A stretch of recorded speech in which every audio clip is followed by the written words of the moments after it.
హబక్కుకు గ్రంథము 1వ అధ్యాయము.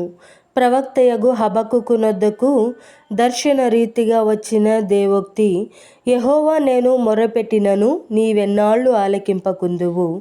బలాత్కారము జరుగుచున్నదని నేను నీకు మొర్రపెట్టినను నీవు రక్షింపకయున్నావు. నన్నెందుకు దోషము చూడనిచ్చుచున్నావు? బాధ నీవేలా ఊరకయే చూచుచున్నావు? ఎక్కడ చూచినను నాశనమును బలాత్కారమును అగుపడుచున్నవి, జగడమును కలహమును రేగుచున్నవి. అందువలన ధర్మశాస్త్రము నిరర్ధకమాయెను, న్యాయము ఎన్నడును జరగకుండా మానిపోయెను. భక్తిహీనులు వచ్చి నీతిపరులను చుట్టుకొందురు. న్యాయము చెడిపోవుచున్నది, అన్యజనులలో జరుగునది చూడుడి. ఆలోచించుడి, కేవలము విస్మయము నొందుడి. మీ దినములలో నేనొక కార్యము జరిగింతును, అలాగు జరుగునని ఒకడు మీకు తెలిపినను మీరతనిని నమ్మకయుందురు.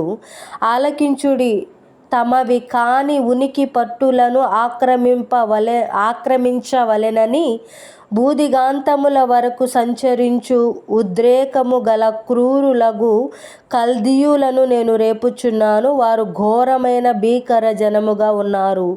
వారు ప్రభుత్వమును విధులను తమ ఇచ్చ వచ్చినట్లు ఏర్పరుచుకొందురు.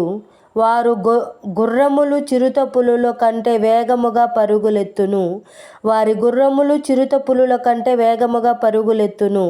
రాత్రియందు తిరుగులాడు తోడేళ్ల కంటెను అవి చురుకైనవి. వారి రౌద్రులు దూరము నుండి వచ్చి తటాలున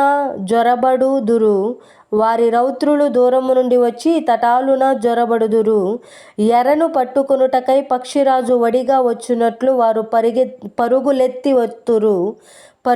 వత్తురు. వెనక చూడకుండా బలాత్కారము చేయుటకై వారు వత్తురు. ఇసుక రేణువులంత విస్తారముగా వారు జనులను చెరపట్టుకొందురు. రాజులను అపహాస్యము చేతురు, అధిపతులను హేళన చేతురు. ప్రాకారము గల దుర్గములన్నిటినీ తృణీకరింతురు. మట్టి దిబ్బ వేసి వాటిని పట్టుకొందురు. తమ బలమునే తమకు దేవతగా భావింతురు. గాలి కొట్టుకొని పోవునట్లు వారు కొట్టుకొని పోవచ్చు అపరాధులగుదురు. యెహోవా నా దేవా, నా పరిశుద్ధ దేవా, ఆది నుండి నీవున్నవాడవు కావా? మేము మరణము నొందము.